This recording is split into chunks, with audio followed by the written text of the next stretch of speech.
So somebody said they had a fantastic opening, so we don't really need to discuss that. At the earth-shattering end of all openings opener. Well, you can't spoil it right now, though.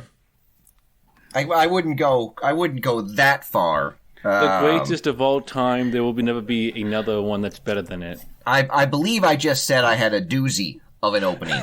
I don't believe I sold it quite as heavily as you seem to be selling it. So, I wouldn't necessarily get your hopes up for, I never get my hopes up for the show. No, that's good. Hey, and welcome back to Even More Mashed Up. We are the pop culture podcast where we talk about, all things pop culture. I'm Alan. And I'm Patrick, and as we are taping this, it's the week before Easter. And so in keeping with the spirit of the season, we thought we'd shift gears a bit and talk about a show featuring that man who died and was resurrected, that man who is both many and one, Disney Plus's Moon Knight. Wow. I mean, as long as we don't have any Christians listening to the show, I think that's pretty well done. Yeah. I mean, it's a good thing you're not like part of a Catholic university that might be some of your audience. Well, at this point, the show is largely divorced from the Catholic university, so. Yeah, I suppose. Yeah, wow. I mean. Told you. There's a quality opening. There's timeliness. There is a cleverness to it. Mm-hmm. Is it a specially clever, special cleverness? I guess if you consider it's definitely special. If you consider the Lord and Savior to be, the product of a multiple personality disorder, there's a kind of analog there.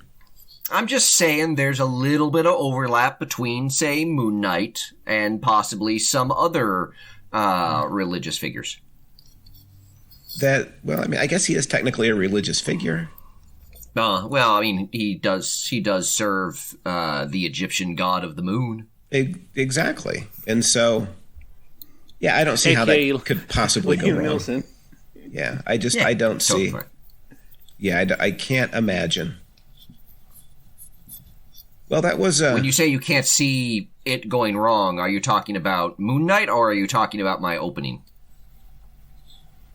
Oh, well, I was talking about your opening. I now imagine column A, protesters column B. in the streets.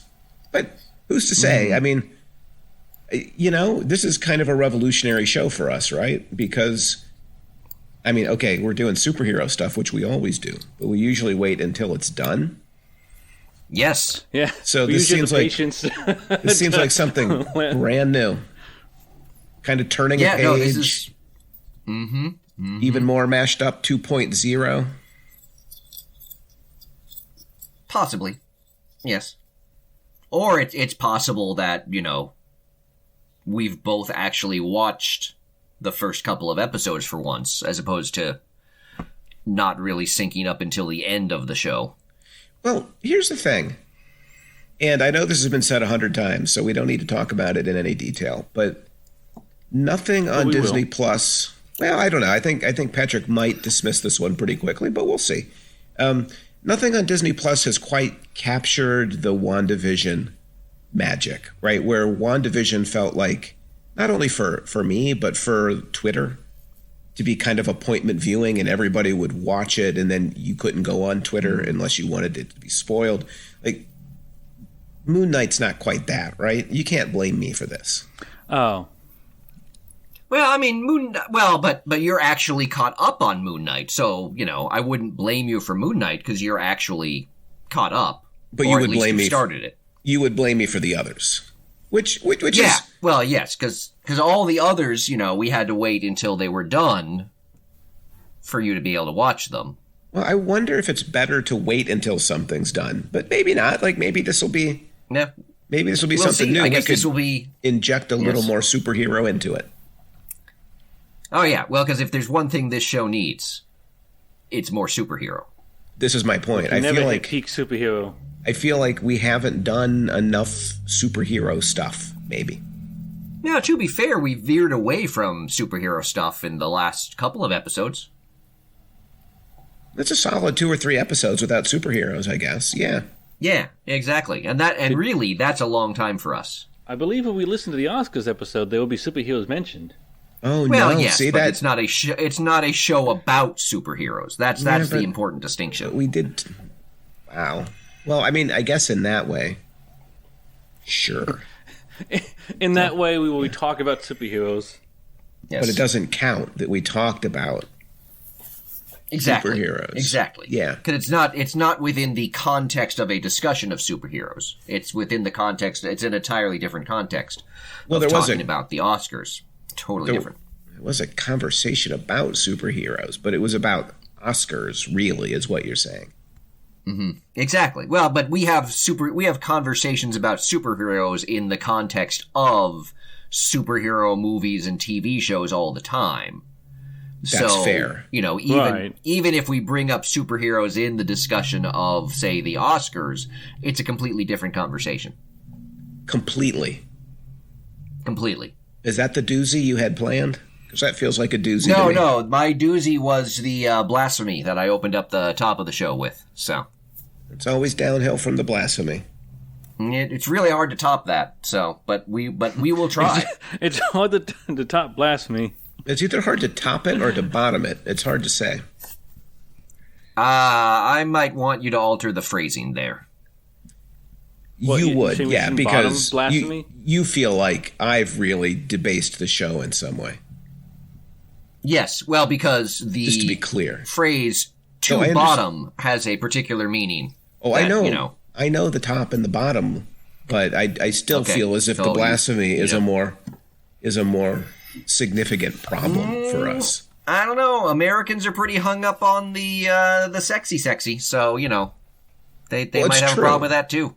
If Moon Knight demonstrates anything, it's that Americans much prefer violence to sex. So I think that is probably true on your part. But much easier. And given the world that we live in, though, I just there's a large hardcore Christian audience that I feel like you're alienating, that we might be trying to pull into a big tent of a podcast. Sorry, I didn't hear anything you said after you told me that what I said was true. Whoop, are you there? I might have been. No, I'm here. Oh, that was the joke, is that you said I was right, and that's all I focused on. Unfortunately, you cut out, so we didn't hear the punchline. Yes, yeah. Oh, did I cut out? Yeah. No. Punchlines are better when you hear them, unfortunately. Yeah. Yeah. I heard them just Luckily, fine. the audience will hear them. Yes. And they will get to enjoy that joke that Alan was denied. Could we do a second poll, Rich? Could we do a second poll? Hang on. The question will be: was Patrick's unheard joke actually funny? And if it is, I'll go back and listen to it. And if it wasn't, then I don't feel like I need to maybe put that effort in. Speaking of putting the effort in, should we talk about Moon Knight? So, Patrick, you're obviously the Moon Knight expert, because I've not spent a lot of time with the Moon Knight canon. I have a question for you at the start. Is there, in the Moon Knight mythos, some kind of a foot fetish thing that I should be looking at as like an Easter egg in this episode 1? Not especially, no. Okay. I was just wondering or trying to figure out if that were the truth, because there was a lot of focus on feet to kind of get things going. Is there? Yeah. Yeah, let's see. There's Harrow at the beginning putting the shattered glass or whatnot into his shoes. Oh, and yeah. And there's a lot of shooting of for that. A lot of shooting of Stephen's foot, tied to the bed. It just, there was a lot of feet in it. And I was just wondering if I was missing something. I mean, you are I forgot about the glass Dr. shoes. Easter Egg, so. Yeah, no, I'm not, I am not aware of any sort of significance of the feet. Okay.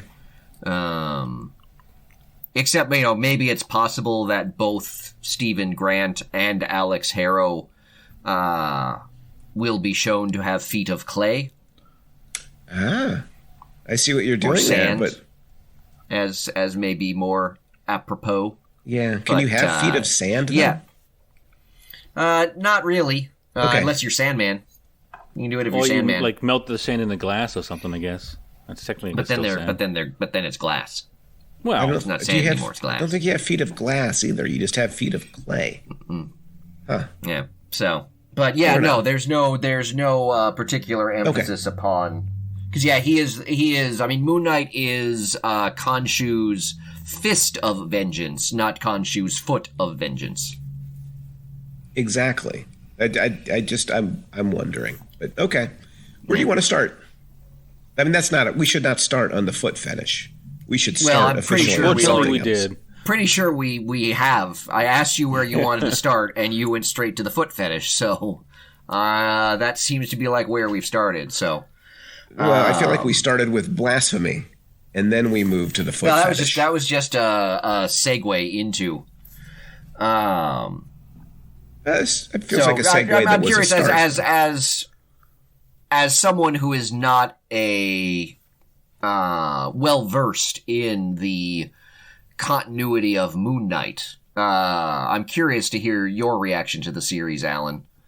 Well, I will say this: since you don't have a lot of the freight of Moon Knight continuity. Right. As just a kind of base level Moon Knight consumer, thus far the series has been about what I would have expected, I think.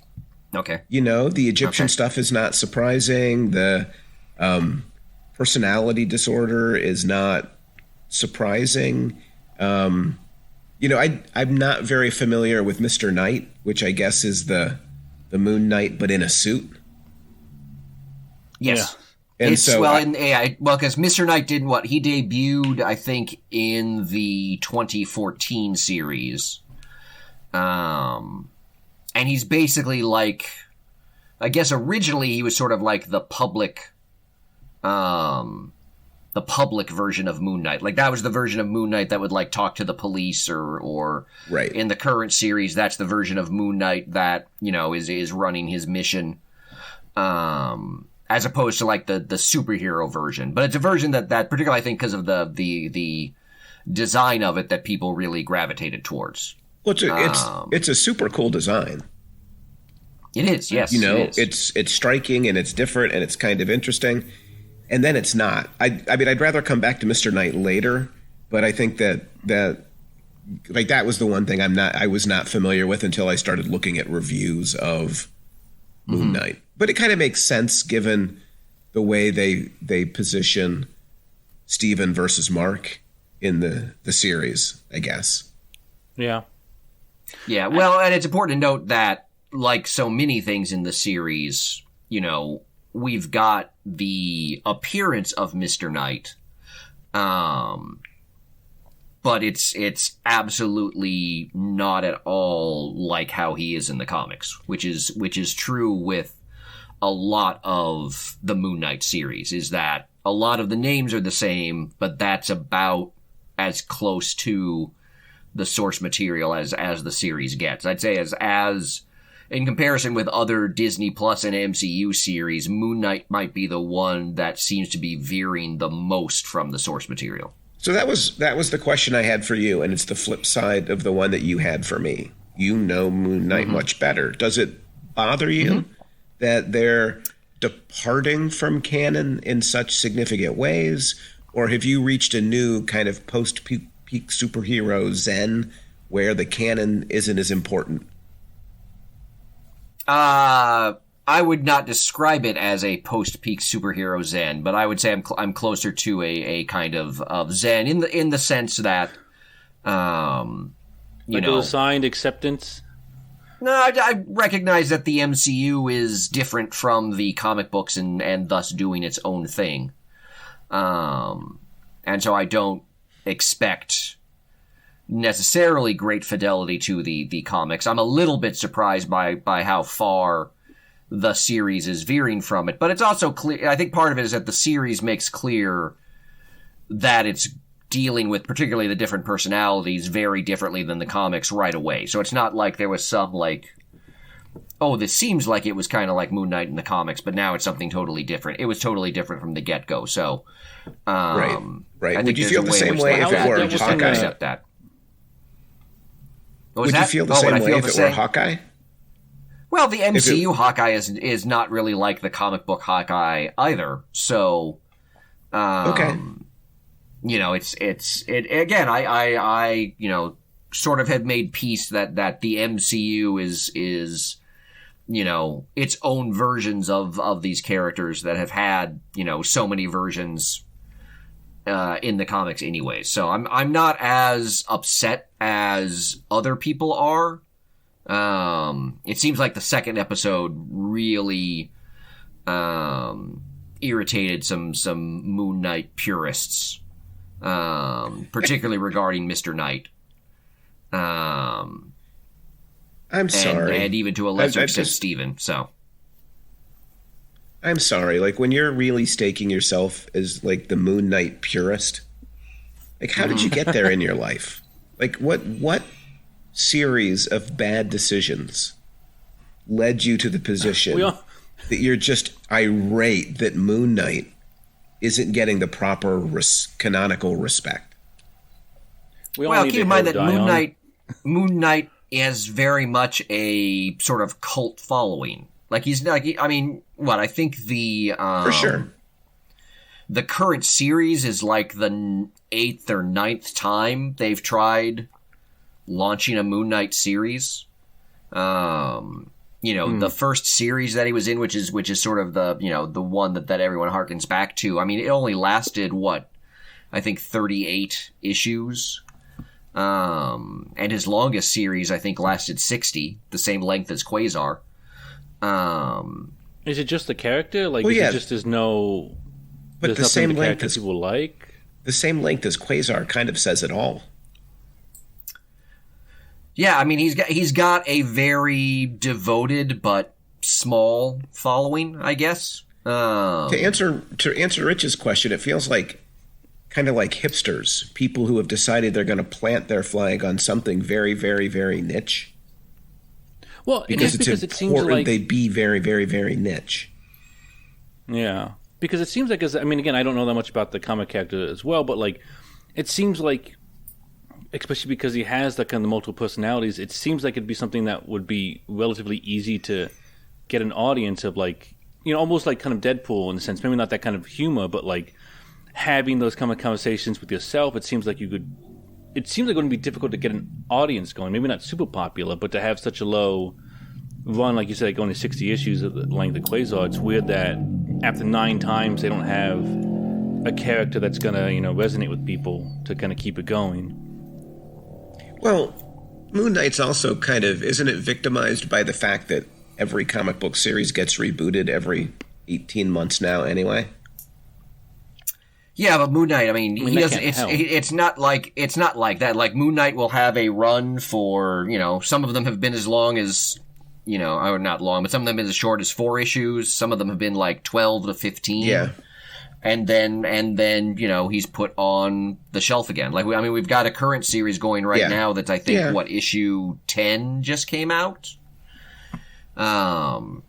So yeah, he's not terribly, he's just never, he's not a character that's been able to sustain, a long run. And yet he does have a very, like I said, sort of passionate and devoted fan following, again, stemming from the original series with writer Doug Munch and as you'll know, Alan, artist Bill Sienkiewicz. He's one of my all-time favorite artists.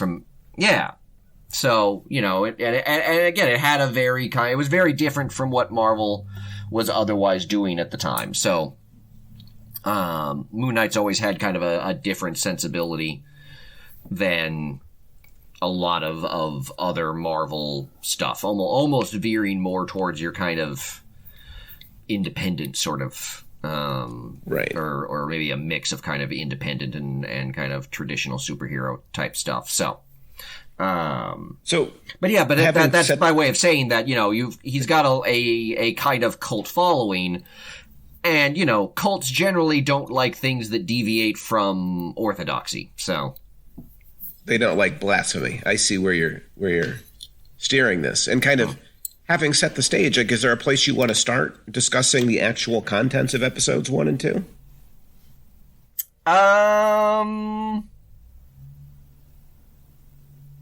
Well, I mean, I think we talked about it when we did the trailer park for it, in that, you know, besides Mr. Knight, the other big change seems to be Stephen Grant, who in the comic book series is basically Bruce Wayne. He's a successful billionaire, though he does it via more investments than you know, running a business. And, you know, the Stephen Grant that we get in the comic series in the TV show, is absolutely not that. No. So yeah, it's almost like a polar opposite of yeah, like it barely is. seems to be getting by. Yeah. So, which is one of the things that I did like about the series, where we're just sort of plopped into the middle of things, as opposed to, and I assume this is something you might have appreciated about the series, Alan, is that we haven't spent the first 2 episodes getting the origin of Moon Knight. Like, we're just kind of dumped right into the middle of things, not really understanding what's going on in much the same way as Steven. Yeah, I wonder what it means for non-comic book people, because that's a pretty deep end to get tossed into in some ways. Yeah, like I was very confused. I still am very confused about a lot of kind of like, again, I don't know what age Stephen Grant's supposed to be, but like I assume at least like low 30s or something, like in the show, or like high 20s, and it's like I'd probably go, you know, low mid 30s, somewhere around there. Yeah, but it's like, how do you get by? Like, you know, he's always tired every day. He like, it seems like he would be homeless at this point, you know, and not have an apartment. Well, yeah, So I think it raises all kinds of questions like that, Rich. Like how long has he been doing this? And like it would be nice to have a little bit of that. It's a weird life to build as an alien. Well, Yeah, I think like it's also important to note that you know, up until the end of the first episode and really in the second, he's unaware, it seems, of his dissociative identity disorder. He thinks he has some kind of sleepwalking problem that generates sand. And just, well, the sand is, I think he has the sand around his bed so that when he gets up in the morning, he can see if he got up. Oh. That's what the sand's for. That's a weird system, too. It's a very weird system. It is a weird system. Yeah, I'm not sure the system makes a heck of a lot of sense. But you'd also think that he would get like mental help at some point. Like, you think he'd be on like some kind of medication. Like, you think he'd be on like sleep medication or something. Like, if I'm sleepwalking to the point where I have to tape the door to make sure I haven't left every night, at some point I'm going to a doctor. You would think that maybe he doesn't have insurance, but he lives in Britain, so he's clearly got insurance. Yeah. So, yeah, wait, I don't know. Is he in Britain? Because I read somewhere that he's in... one review I read said they're in Chicago, so... Wait, they're in Chicago? He's still, at least, yeah. That's what's one of the things I read said he was in Chicago. I'm like, wait a minute, I thought it was London. I thought everybody had an accent, but maybe I've missed I thought it's that also why I show like the mopeds and stuff was because Mark doesn't have an accent. Mark is an American. He refers to him as the American in his head. So right, but I just assume... I mean, but it seems like everybody around Steven has an accent. I'm gonna have to go back and watch the show. Yeah, I think he's in London. Yeah, but again, even if he didn't have insurance, maybe say like, you know, have him call his mom and say like, you know, I still can't get help or something. I don't know. It just seems like if you're at 35 and you've been sleepwalking for God knows how long, to that kind of degree, I don't know how, like, the biggest issue is he's sleepy at work. Yeah, well, I mean, part of it might be, you know, an indictment of the health system in England. You know, maybe it's going for a subtle critique, I guess, of the what is it, the NIH or whatever it is in England. But I think also in terms of there's a lot that I think is still to be answered, because Steven's on the phone leaving messages for his mom. But does he actually have a mom, or is it Mark's mom, or is he just randomly calling something? Yeah, and I guess it's just they've got to sort all this out, right? Because if they don't, then the whole idea of the dissociative disorder, like, it could be treated in a really crass way. Like, so yeah, well, he does I fear have the show disorder, is maybe right? moving in. Yeah, But it seems really muddled. And if they don't sort out all of the questions Rich is asking and all the questions you're asking about the mother and everything, then all of a sudden it feels like the DID is just a plot device. It's just a gimmick. Right, to tell a story that's been used to tell stories a lot. In that direction. Yep. That would be profoundly disappointing to me. Yeah, I'm a bit concerned that the representation of, DID and mental disorder is potentially not something Moon Knight is going to be acclaimed for, which is ironic, given that it's following after Hawkeye, in which the representation of a hearing disorder and deafness was actually done pretty well. Because it seems like it's as you said, Alan, it's a plot device. And I don't know how much they can do because, the first episode, as we said, Steven just thinks he has some kind of weird sleepwalking insomnia problem. By the time he finds out about the dissociative identity disorder, he's all wrapped up in the plot. And so it does feel like, I fear that it's just going to become a plot device, like you said, Alan. In that way, as I watch it, I don't find it particularly intriguing or interesting. Number one, I feel like it's been done a lot, like the movie where somebody is talking to the voice in their head or whatever. And maybe it'll get better, but when they open it to the Wake Me Up Before You Go song in the background, I'm not confident they're treating it in a really serious, thoughtful way. As much as in that way, it literally becomes kind of a joke, right? Yeah. Oh yeah, it's a neat thing that this hero has, but that's it. But it's not even neat because it's been done a gazillion times, Yeah. Yeah. I've got a fair or foul that speaks to what you're raising, Alan. Do you want to jump into the fair or foul then? Yeah. So this is from Scott Mendelson at Forbes. And keep in mind, he's watched the first 4 episodes because they gave the first 4 episodes to critics or whatever. So, right. He says, quote, "The first episode is quite good, but it also unloads much of what makes this show theoretically different from its superhero brethren. By the time episode 1 ends, it's clear that the horror iconography, mentally ill protagonists, and frightening understated cult leader baddie are just window dressing for the same old story." Only 2 episodes in, the window dressing is kind of, I think, hard to argue against. Although his optimism that Moon Knight was going to be something fundamentally different, I guess I wouldn't share that. I wasn't sharing that optimism going in. Yeah, but part of it, I think it was interviews with Oscar Isaacs and the director. They said that they were going to be treating the dissociative identity disorder, seriously and thoughtfully, and I'm a little bit worried that hopefully that kicks in at some point. Yeah, I feel like if it hasn't kicked in yet, it's kind of problematic then. It's already. It seems unlikely. So yeah, that concerns me a little bit about this, that you want it done right if they're going to do it, but I'm not confident it's going to be done right. Yeah. So speaking of things that we would like to see done right, we do have a lot about veganism in these first couple of episodes, Alan. That's actually where I wanted to go next, because as long as we're talking about our complaints, I would say that complaints. Well, the villain is vegan. This is, but so is the hero. Surprising. So. Yeah. Here's how I kind of processed all of this as a vegan who gets kind of, dumped on by pop culture all the time. Much in the same way the show is doing very kind of pat and thus unimpressive stuff with mental health. It sets up veganism in exactly the same way. So Steven is a vegan, so we immediately know all of the following about him, right? Just the vegan stereotype means that we know all of the following things about him. There's no chance that he's brave. There's no chance that he's eloquent. There's no chance he can find a lady to date.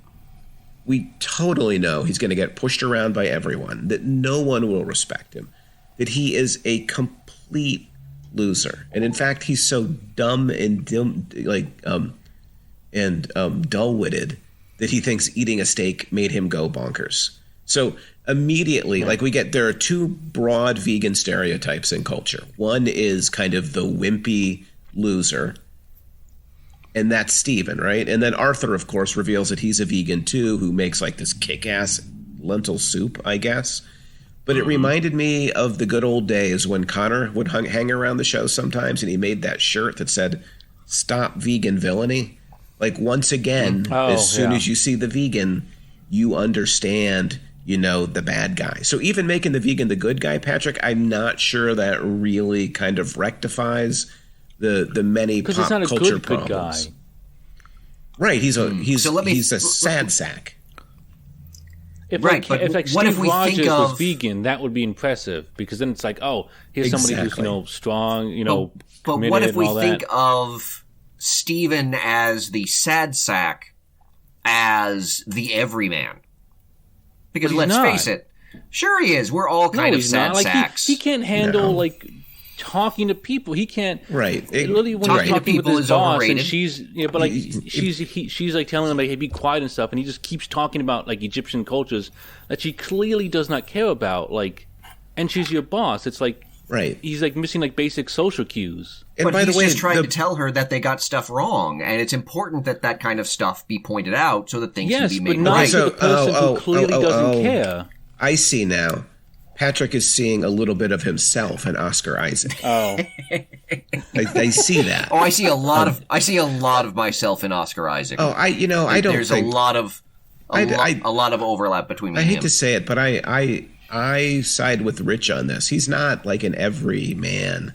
He's something much diminished. The fact that the security guard is more of an everyman.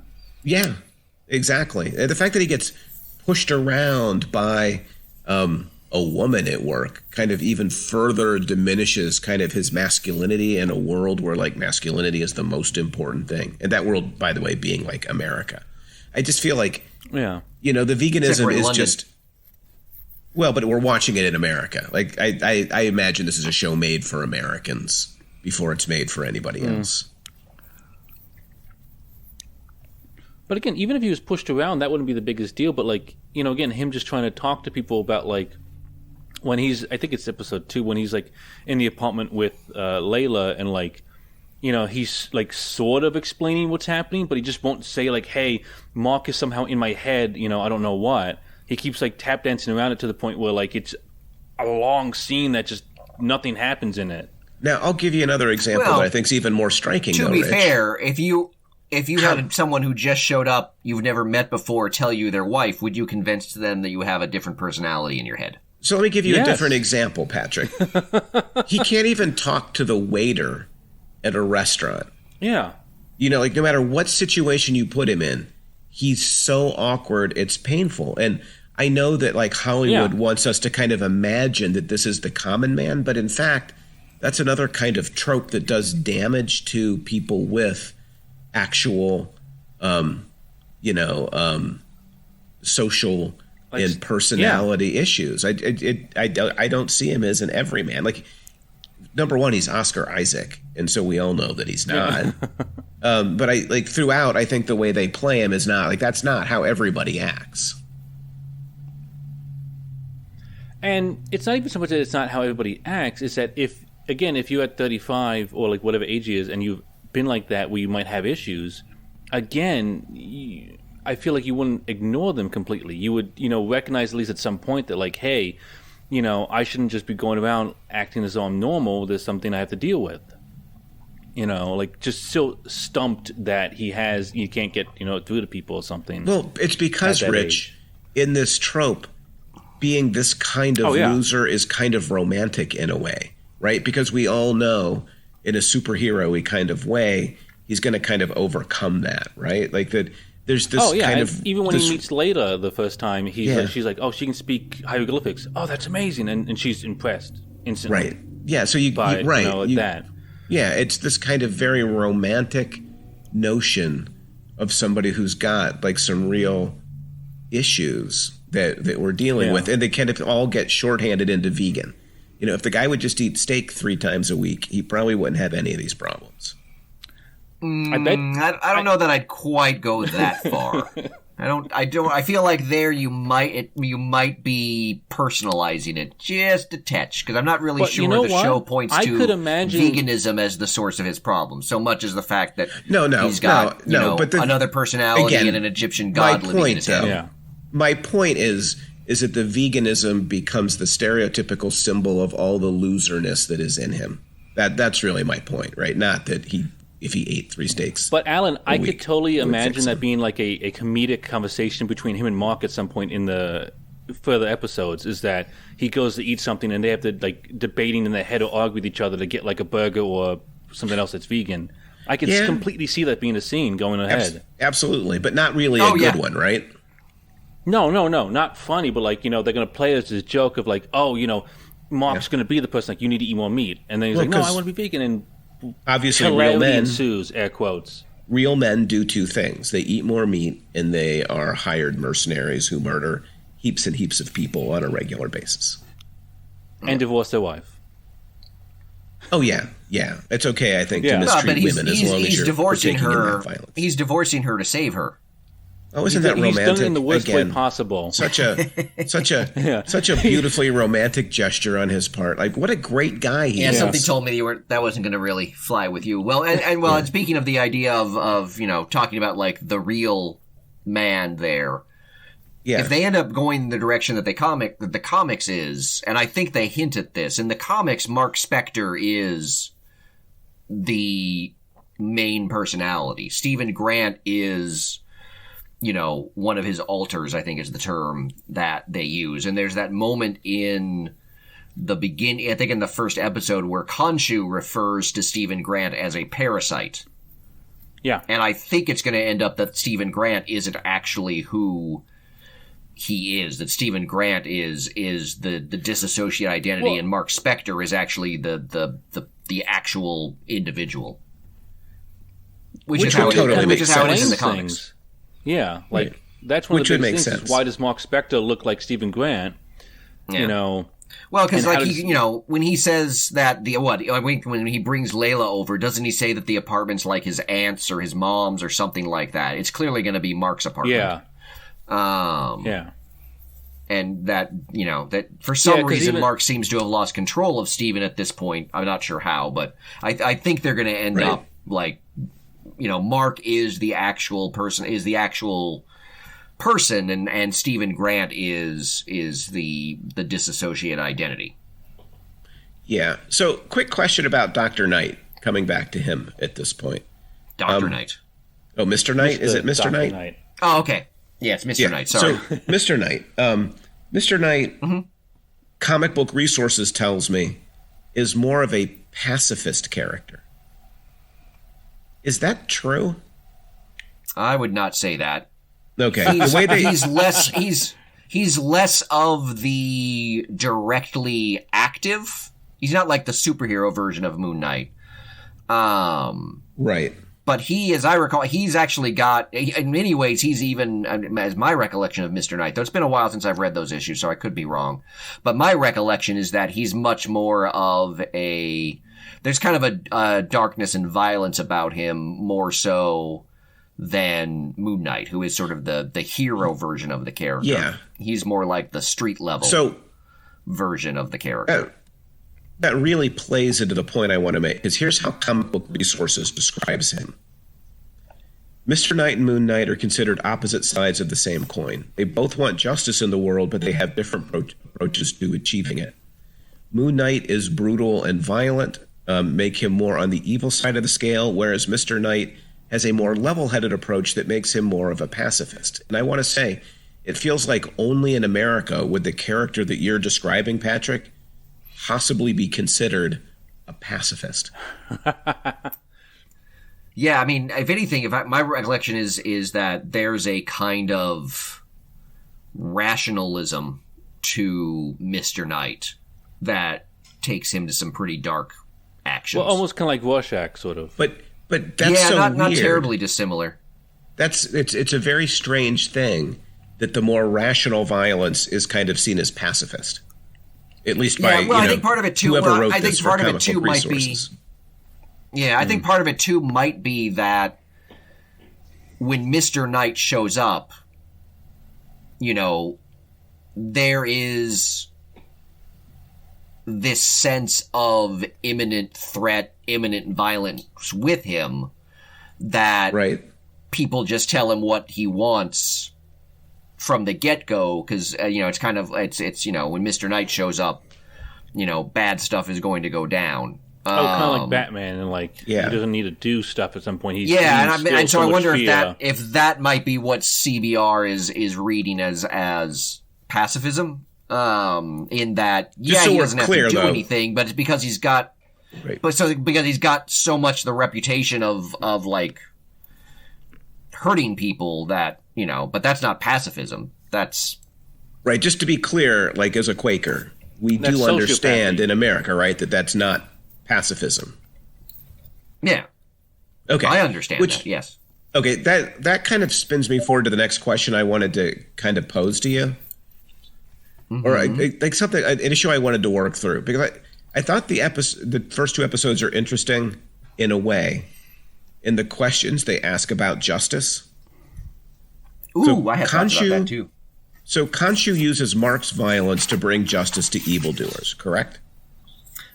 Well, I would say, Khonshu refers to himself as dispensing justice in the comics. He's always for a long time referred to as the god of vengeance, and so I think if Khonshu represents justice, it's a retributive. It's justice after the fact, which is the contrast, which I think you were probably going with Amit. That's where I want to go. Yeah, is that so? But if we take Khonshu at his word, and I don't know if we should or not, because he's a sketchy-looking character in the show. Everybody seems like they're lying at this point in the show. Yeah, again, it's a more modern development, but you should not trust Khonshu. Right, but he definitely equates vengeance with justice. Yes. And of course, Arthur and Amit are all about violence and justice as well. They just want to do violence prior to the commission of the crime. Yeah, preemptive justice. Right, the George Bush, crimes of the Bush administration kind of justice. Mm-hmm. What strikes me as really kind of interesting about this is the assumption, and again, I think this is a very American assumption, that justice necessarily requires punishment. Mm-hmm. I think the show, via violence, absolutely. Whatever debate the show intends to have through the first two episodes, and I feel like it's trying to ask a question about justice and violence and punishment. Mm-hmm. It totally remains grounded in the idea that justice requires violent punishment. We might debate whether we should do it before or after the evil or the criminal act, but I think that reveals a pathology in America. Maybe that's not the case. Maybe justice could come in other ways. Maybe there are other ways to achieve kind of equity in the world, but the show kind of reveals the American inability to imagine anything beyond kind of a retributive, is that how you said it, violence. Yeah, well, I think the way I was thinking about that too, and what it missed, what the show misses, and maybe this is something that it'll develop, is what we might think of as a rehabilitative justice, in the sense of because what I keep coming back to is that what Khonshu and Moon Knight do, that's the police. Yeah. They come in after the crime has been committed, and there's a punishment and there's judgment and all of those things. And Amit obviously is judging people for things they haven't even done. That was the whole debate that Mark and not Mark, but Steven and Harrow have in the second episode. Yep. Yeah, but there's no sense of a justice that is, that tries to help people prior to committing the crimes. Trying to, in the same way that you hear in kind of the contemporary debates about, we're sending so much money to police. Why aren't we sending money to social workers and things like that can maybe intervene and help people before, they get themselves in the kind of trouble that leads to the police? Sure. Yeah, and even if Amit can see into the future, then hypothetically, Alan could go and take his cult or whatever to those spots, to the person, say, okay, you're going to do these bad things, so we're going to work on whatever brought that about so it doesn't happen. We're going to provide housing and food. Yeah. So that you're not pushed to make those decisions. So I totally agree, Patrick. What Moon Knight suggests is if we're thinking about combating evil or criminality in the world, we can either, use the American policing solution or the American foreign policy solution. But it just shows how completely bound our imagination is in, 2022 unless the show somehow by violence. Yeah, well, unless the show somehow manages to express that third term. And maybe that's what Stephen Grant is somewhere down the road, which I don't know if it will. But yeah, I think it's, it's right now Khonshu and Amit represent two very different kinds of problematic ideas of justice. And even if they do, Patrick, let's say they spin it that way and it ends, with a Black Panther-esque community center in Oakland. Mm-hmm. In the movie, that was just a gesture that the entire rest of the Marvel Cinematic Universe experience is going to ignore and look away from. So even when the MCU does things like that, let's say they do take it the route you're taking it, or that Rich is suggesting as well. I'm very skeptical they're going to do it in a way that is sustained and systematic within their filmic world. I would be surprised if they do it in a way that's anything more than kind of a lip service that will eventually be replaced by punching out the bad guy in the next show that comes down the Disney Plus pike. Yeah, I mean, they could do something like what's going on in the current Moon Knight series, which is the idea that Moon Knight, he's now running sort of a rescue mission, and protecting the people that are under his watch. And so there could be something, like that they could do, possibly using Stephen Grant / Mr. Knight as an alternative to Mark Spector / Moon Knight. But unless I agree it's with Alan sustained. in that if they number one, if they do that, it likely could be just the kind of gesture that you're talking about. But I'm also not sure that the show is going to move us beyond the two forms of justice that we've got in it.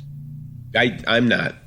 I am not at all confident that we're going to do anything more than think that we're having a really important debate that is a debate that is entirely about which kind of violence we should deploy. Yeah. Well, because, the show is already set up that, we're clearly supposed to see Khonshu Moon Knight as better than Amit Harrow.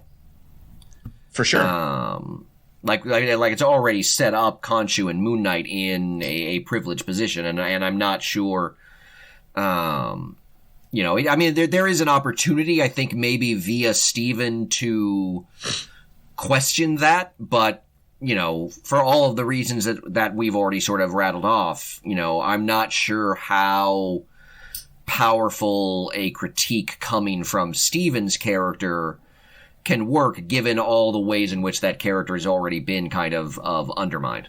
Yeah, as has Mr. Knight, right? So if Mr. Knight is different, so Steven becomes Mr. Knight for the first time. He's in charge of the superhero. And his response is just, haul off and, land a haymaker. Yeah. On the jackal or whatever it is that he's fighting. It's a jackal. Right. His solution is no different than Mark's. He's not as good at it, but his solution is the same. Yeah, though to be fair, that's the solution to what Harrow is doing. It's not the solution to the larger question of justice. Fair.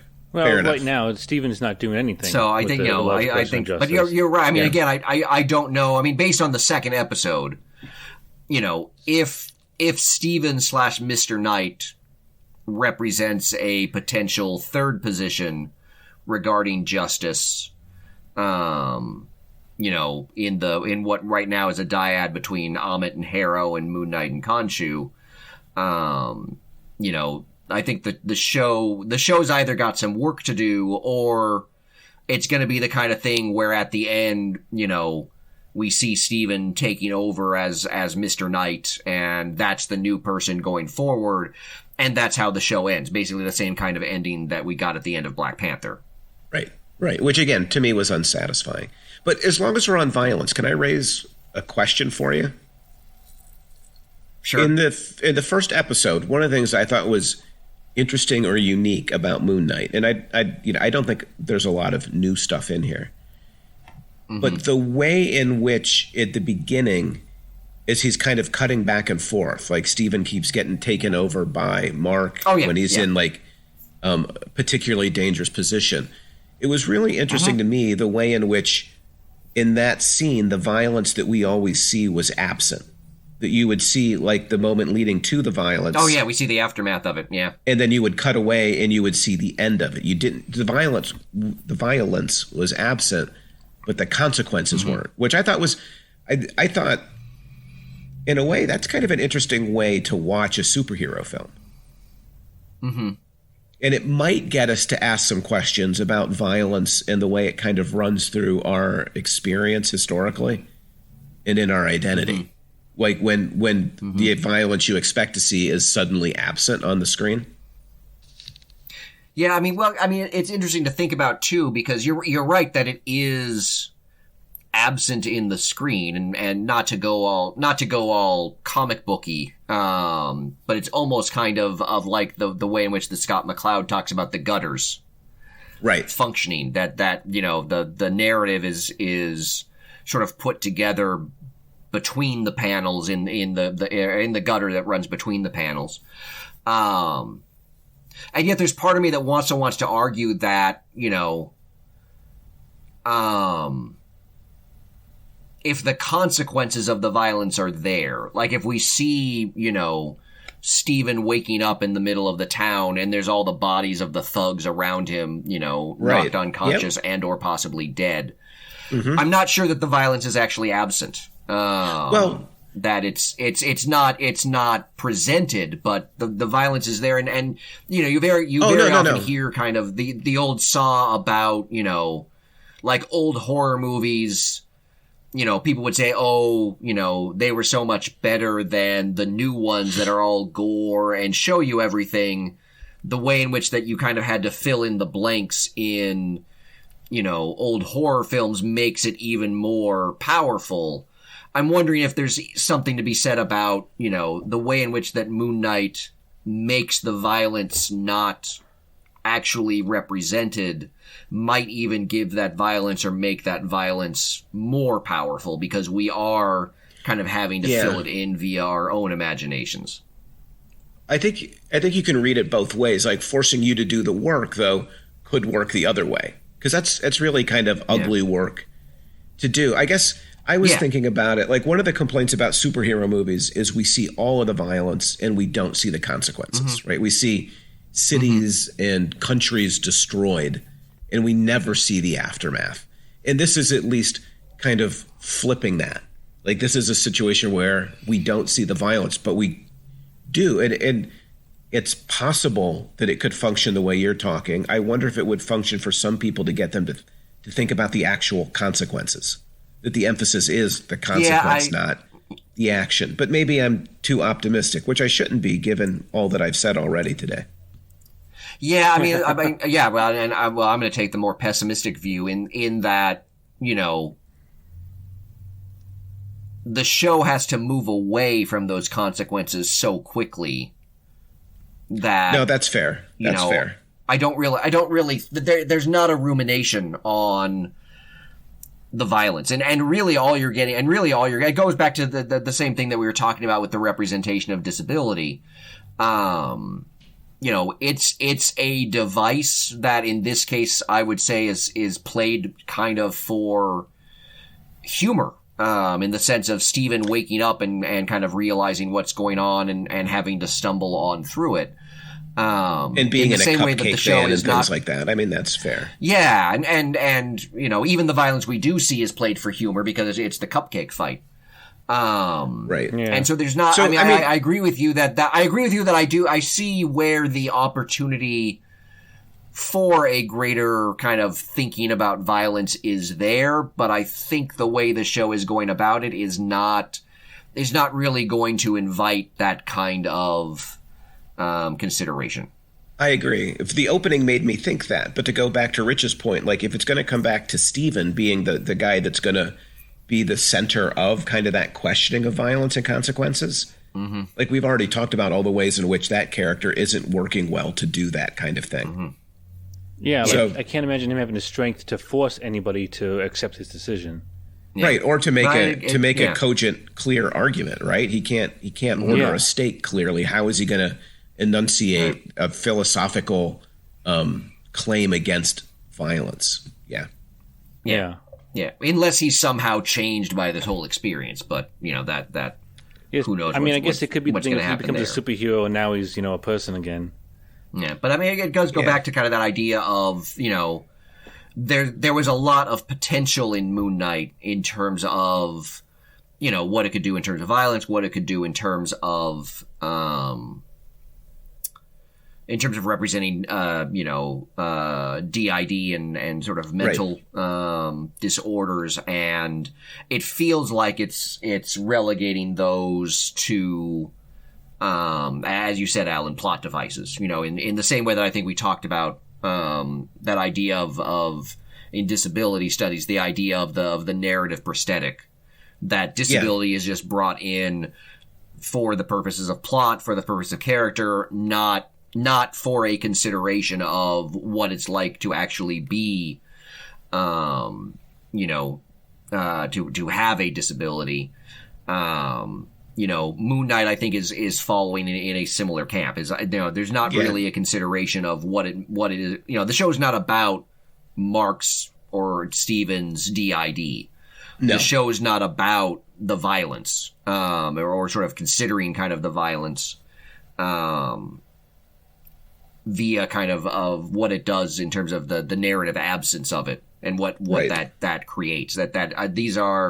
They're devices that are being used largely within plot and character, and so far don't seem to be used for anything potentially greater.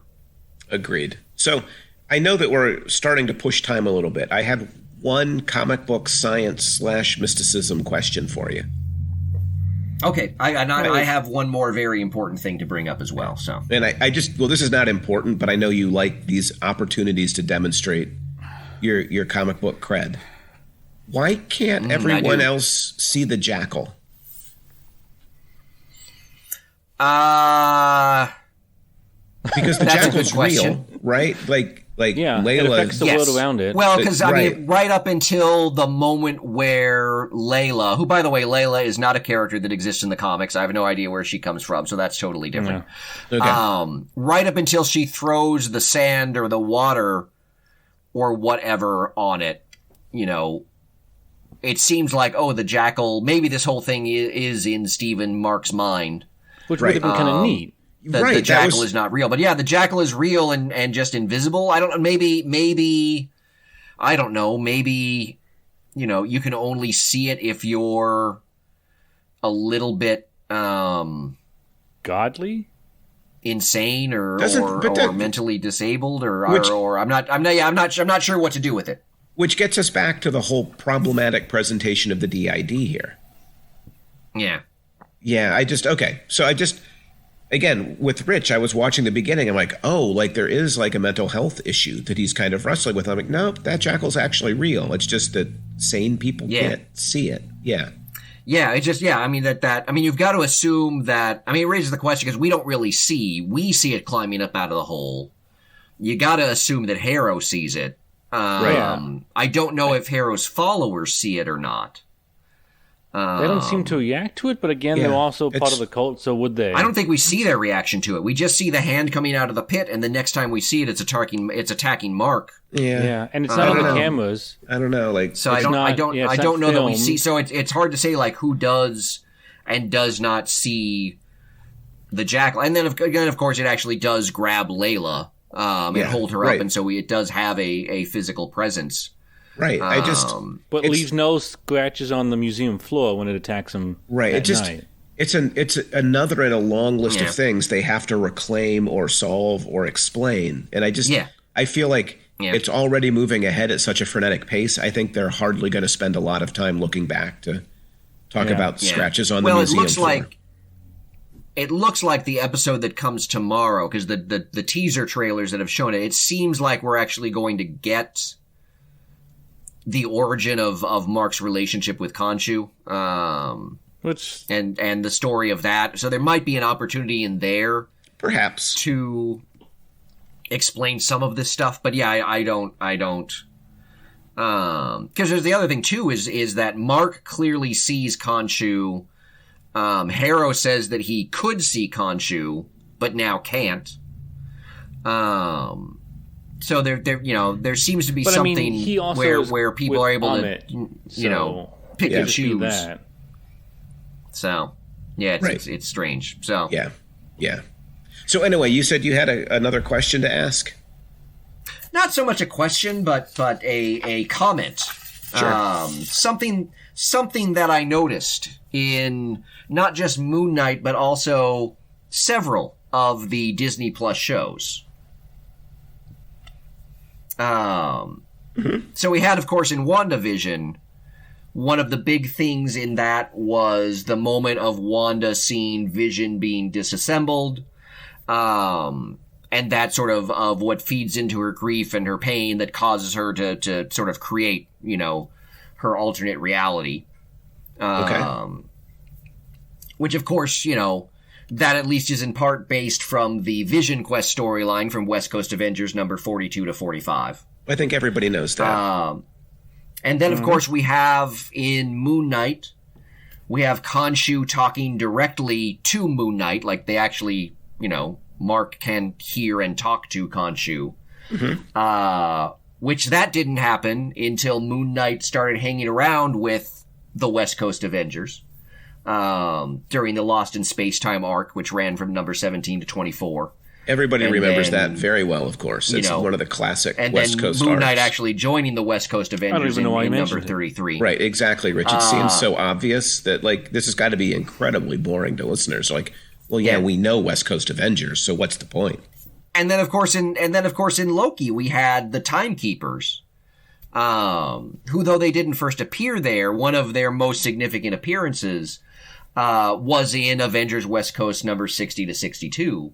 And, of course, Hawkeye being the leader of the West Coast Avengers. All of this just goes to prove that the most important series for the vast majority of the Disney Plus shows is, of course, West Coast Avengers. You lost me. What's going on?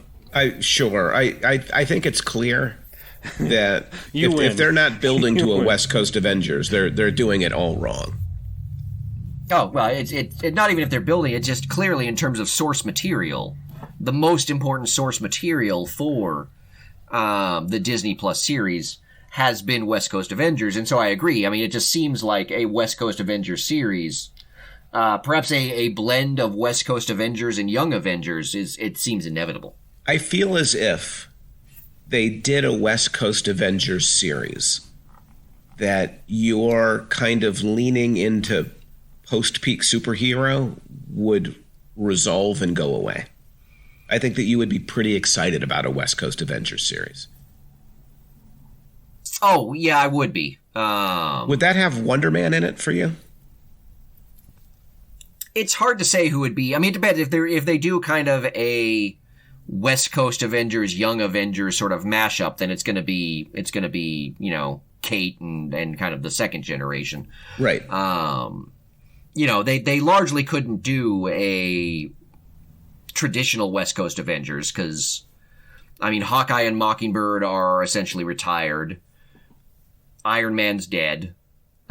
I guess you do have Rhodey, who is actually the Iron Man to begin with on West Coast Avengers, and they haven't introduced Tigra or Wonder Man. So, but if you think about it, bringing Hawkeye and Mockingbird out of retirement to put together like a ragtag team, I'm definitely not making the argument for a Tigra. I want to be clear about that. I'm not sure we really need that. And I can't even imagine how you would do that without some pretty substantial Actually, they changes. may have already introduced Tigra.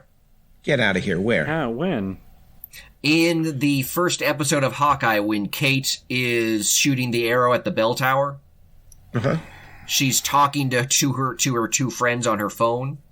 And the friend that she's talking to is named Greer, which Tigra's civilian identity was Greer Grant Nelson. So, okay. That feels like just a funny little Easter egg, though. It hardly feels like Tigra has been introduced. But potentially could be used to introduce Tigra. Good Lord. I'm just saying.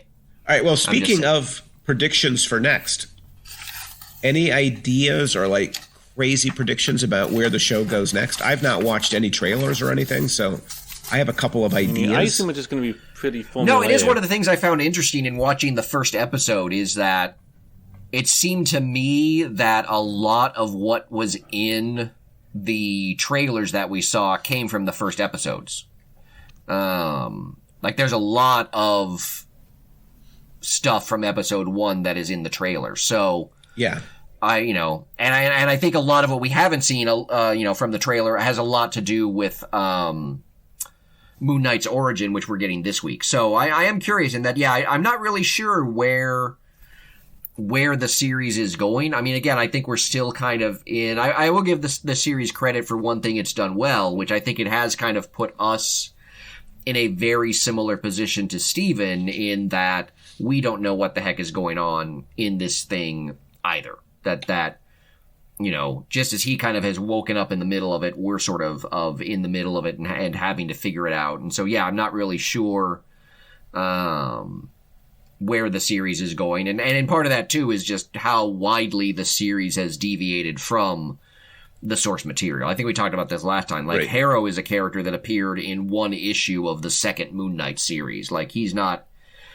anyone that anyone's invested in. We're supposed to be getting Midnight at some point in this series, though the actor that played him is the one that died. So, there's not going to be anything they can really do with him after this series, assuming he survives the series. Yeah, they often don't. I only have one prediction. I don't know. There's got to be a two-person love triangle coming, right? Oh, between Mark and Layla and Steven? Yes, like that definitely is coming. Yeah. It's hard to say. I could see that, but and be I really hope Steven. not. Oh, I'm not saying I'm not saying I want it. I'm just saying it feels as if that's coming. It would be. I mean, I just don't know it. The way the show is moving at such a kind of breakneck pace, and where both us and the characters are sort of stuck in the middle. I just don't see how they're going to in any way develop. Well, maybe they're not going to develop it, and it's just going to be, disappointing. Develop any kind of romantic angle. Yeah. No, I tend to agree, but I still predict that it's coming nonetheless. I'm not saying it's going to be well executed. I'm not going to say that it's going to be well paced. I'm just saying it's coming. Yeah. I do have a little bit more from our good friend Scott Mendelson at Forbes in terms of a final fair or foul. Let's do a final. I have some fair or foul, but I don't feel like we really need to cover them. So we can go ahead and end with yours. Hello? Hello? Yes? Alan? Rich? Hello? Oh, dear. We might have lost him. No, that's you guys not there? good. I'm not hearing you. Oh, dear. Okay, well, do you a fair and foul while I talk to him about recollecting? Hello? Patrick has the fair and foul. So... Well, you had one, too. It would be hard for me to... It would be hard for me to respond to... I guess that's true. A fair or foul. Yeah, so... Well, this is a kind of a... Hang on, I'm talking to him in chat now, so that he will know. Bummer way to end. I guess we could try to just fill space until Patrick shows up again. But I'm not really sure. He's not speaking at all now. That seems problematic. No, I imagine I just told him in text, in chat, to reconnect and disconnect and reconnect. It looks like he has left, so he must be following your be coming back in a moment. Directions. It can't really take that much longer, right, to leave Discord and return to it. He's in a tricky spot because he's got he's talking on his phone, and he's because he still hasn't figured out his microphone problem. Yeah. Hello, Patrick. I'm back. Can you hear me? I'm back. Okay. Hit that fan foul. Yeah, let's do it before you get disconnected again. All right, here we go. So this is from Scott Mendelson talking about Moon Knight. So he says, quote, "I'll hope for the best, but even the more promising Disney Plus shows, WandaVision, The Falcon and the Winter Soldier, failed to stick the landing. Hawkeye is the most consistently good of the bunch, so we'll see if Moon Knight can offer a bigger climactic high to compensate for its initial lows. A strong central performance notwithstanding, this is Marvel's first front-to-back Disney Plus whiff." I read several reviews and that I brought to Fair or Foul where people were saying that, like that this was so big a whiff that people who had dutifully watched everything that the MCU produced were starting to wonder, should I continue to watch? I would be surprised if Moon Knight is the show that does it. It doesn't seem terrible to me. But it's not good. No. Hawkeye might have been the most consistent, but I don't think it was the best of the shows. I'd have to really think about the consistency. I thought, I don't know, like WandaVision was super consistent until the big fight at the end for me. That's I don't have as much a problem with I think WandaVision is still the best of the MCU Disney Plus series. But it may not have stuck the landing entirely. I think that's I thought it stuck the landing fine. I don't know what people's problem with... I don't know what people's problem with the end of WandaVision. By people, you mean me. I understand that but people can go back and listen to our WandaVision episode to hear us argue about that. I don't know. Like, you know my position on peak superhero. You know that... Yes. Like, that we are... It feels like we've been treading water for a while. And I don't know, like, what's going to come to shake it up. Guardians of the Galaxy 3? Probably not. Aquaman Doctor 2 Strange in the Multiverse of Madness? Feels unlikely. I don't know. I feel like Doctor Strange, like the whole... We talked about this, too. The whole surprise goodness of it has kind of got preempted by Spider-Man. So, maybe... Maybe Black Adam. Maybe Black Adam will be the film that changes things. I do love The Rock. Morbius. So, well, it will not be Morbius. Given that I don't think any of us have seen Morbius yet, right? That kind of suggests. No, but then again, I haven't pull us out of this slump. I haven't seen any. I mean, I didn't see any of the Venoms in theater. Like, I eventually watched them on Amazon Prime, I think, which is probably what I'll end up doing with Morbius. Yeah, I've not watched Venom at all, so I'm already. I get, but that's not really MCU, I guess. But yeah, well, no, I don't think I am. And Patrick, you don't think you are what? Missing much. Oh yeah, no, you're not. I mean, they're mildly entertaining, but they're very much sort of they would fit very well in, kind of the Ghost Rider, the first two Fantastic Fours, like that. That's the kind of movie they are. Well, the first Ghost Rider I will always love and adore, but I mean, you know that. But not you adore it on a kind of ironic level. Well, this is a good movie. Yeah. No, that's fair. I think it's a good movie because it plays to the camp. But if you don't believe it's playing to the camp, then it's definitely not a good movie. Yeah. So. But yeah, so I guess we'll see. We'll have to revisit Moon Knight once the final remaining 4 episodes drop. I didn't think about that. We do have to do it Yeah, but this way again. we've got a built-in episode, because now, it's going to be easy. We can just talk about whether or not it met, fell short of, or exceeded our expectations. That does feel built in. I agree. Yeah.